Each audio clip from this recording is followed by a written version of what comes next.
это водопроводная вода, чистая. Так теперь протекает жизнь на Короленко. Вода здесь пробилась из-под асфальта 3 месяца назад, говорят жители. В сентябре мы заметили, что тут лужа стоит. В ноябре уже стало подтекать уже практически около стены дома. Теперь эту огромную лужу еще и по наледи приходится с трудом обходить. Вода залила единственный тротуар на улице. Путь только по вытоптанной тропинке. Казанцы говорят, с каждым днем водоем под окнами 21-го дома становится только больше.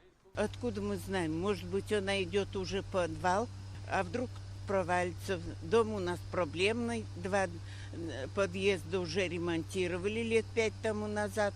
Затопленный в перспективе подвал не единственная беда. Рядом несколько школ и большой поток учеников, которым приходится ходить по бездорожью. Об увиденном еще 3 месяца назад жители сообщили в водоканал, но разъяснений так и не получили. Сегодня на наш запрос предприятие ответило: сети давно изношены.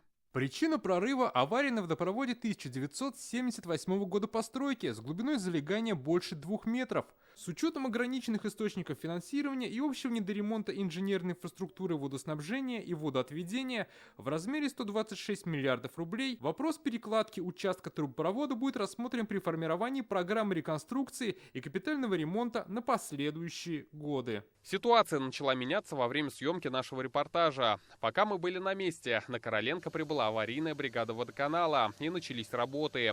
Видимо, для локального устранения проблемы деньги все-таки нашлись. Напомним, сегодня износ сетей водоснабжения и канализации в Татарстане больше 50%. Самый большой показатель в Казани – больше 70%. Решить проблему должны инвестиционные программы. Сегодня водоканал обслуживает больше 3000 километров сетей. На модернизацию и реконструкцию магистралей до 2028 года потратят около 7 миллиардов рублей. Это лишь 1/18 часть от общего объема финансирования. Рамиль Галиуллин, Наиль Абдуллин, ТНВ, Казань.